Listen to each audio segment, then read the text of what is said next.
மித்ரா. ஆனா நம்ம காதல் தீய யாராலையும் அழிக்கவே முடியாது. நீ என் மனைவி ஒத்துக்கிற வரைக்கும் நான் இங்கேயே தான் இருப்பேன்.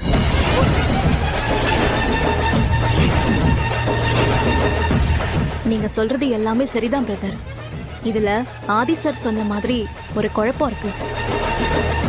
நீங்க எல்லா ஆதாரத்தையும் காட்டியிருக்கீங்க, அது எல்லாமே சரிதான். ஆனா சம்பந்தப்பட்ட மித்ரா மேடம் உங்களை யாருன்னே தெரியாதுன்னு சொல்றப்ப அவங்கள கட்டாயப்படுத்துற உரிமை உங்க யாருக்கும் கிடையாது. அதனால நீங்க சொன்ன விஷயம்லாம் உண்மையா இல்லையான்னு கண்டுபிடிக்க இந்த வீட்டுக்கு கொஞ்சம் டைம் வேணும். நீங்க அது வரைக்கும் இங்கே இருங்க. பாரதி, நீ என்ன பேசிட்டு இருக்கன்னு தெரிஞ்சுதான் பேசிட்டு இருக்கியா? யார் இந்த வீட்டுல இருக்கிறதுக்கு யார் பெர்மிஷன் கொடுக்கறது? நீயே இந்த வீட்டுல ஒண்ட வந்தவதான். நீ முடிவெடுக்கிற அளவுக்கு இந்த வீடு ஒன்னும் தரம் இல்லாம போயிடல.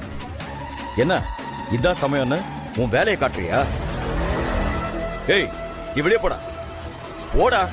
மச்சான், இப்ப அவங்க என்ன சொல்லிட்டாங்கன்னு இந்த குதி குதிக்கிறீங்க? அவங்க சொன்னாலும் சொல்லனாலும் என் காதலுக்கு ஒரு நியாயம் கிடைக்காம நான் இந்த வீட்டை விட்டு போக மாட்டேன். இந்த ப்ரூஃப் எல்லாம் எடுத்துட்டு போய் போலீஸ் ஸ்டேஷன்ல கொடுத்தா எவ்வளவு பிரச்சனையாவும் தெரியும்ல. மித்ரா, நீ எவ்வளவு டைம் வேணாலும் எடுத்துக்கோ.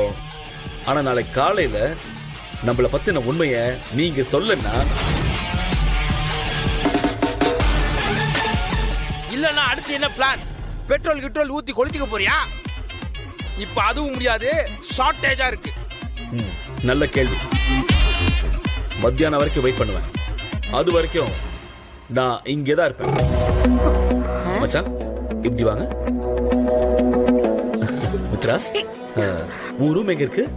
which means நம்ம ரூம் எங்க இருக்கு? பரவாயில்ல பரவாயில்ல, நீ சொல்ல வேண்டாம். இதோ அதான் ஒரு ரூம். இதை ஏற்கனவே சொல்லிருக்கியே. வரேன்.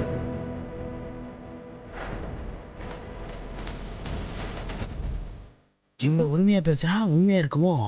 இருக்கும். பொறுது.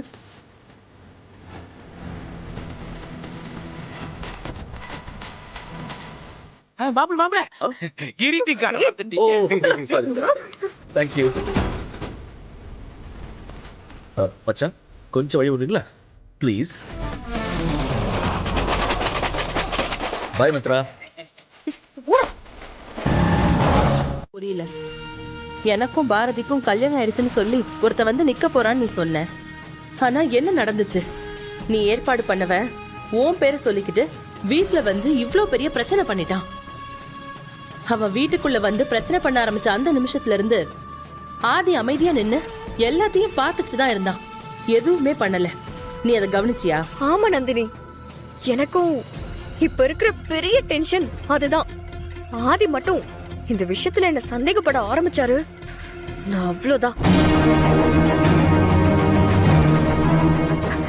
இவன் எதுக்காக இந்த மாதிரி மாத்தி பேசினான்னு எனக்கு சத்தியமா புரியல.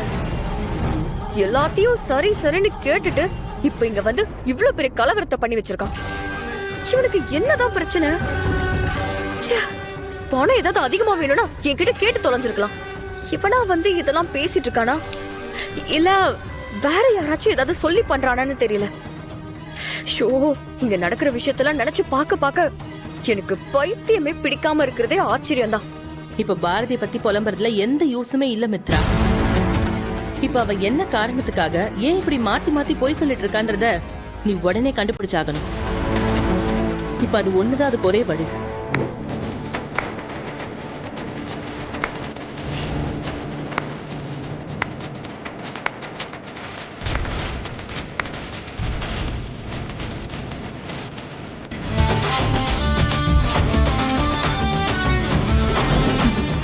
என்ன நந்தினி, ரெண்டு பேரும் பயங்கரமா ஆலோசனையில இருக்கீங்க போல இருக்கு.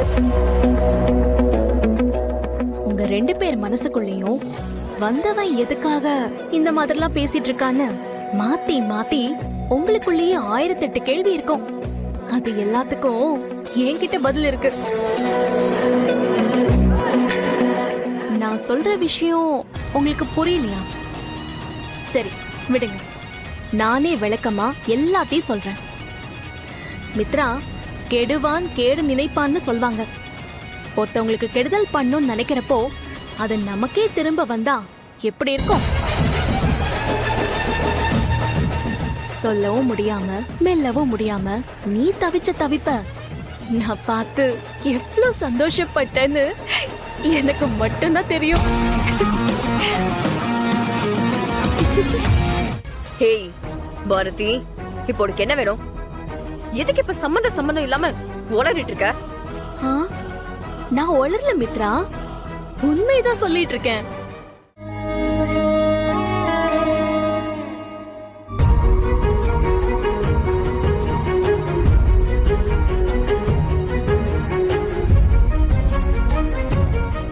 எனக்கு இந்த விஷயத்தை எப்படி எடுத்துக்கிறதுனே தெரியல.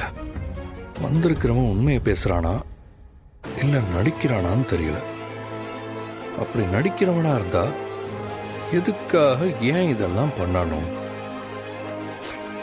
திடீர்னு ஒருத்தன் வீட்டுக்குள்ள வந்து மித்ராவை பத்தி பேசினதை கேட்டதும் எனக்கு அந்த சிச்சுவேஷன்ல எப்படி ரியாக்ட் பண்றதுனே தெரியல. மித்ராவும் ரொம்ப பயந்து போய் பதட்டமாயிட்டா.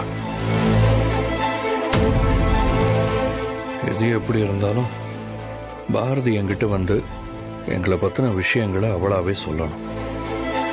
அதுக்கு எனக்கும் மித்ராவுக்கும் நடக்க போற கல்யாணம் ஒரு காரணமா இருக்கும்னு நான் நம்பிக்கிட்டு இருக்கேன். இங்க என்னடான்னா புதுசா ஒருத்தன் வந்து எல்லாத்தையும் குழப்பிக்கிட்டு இருக்கான்.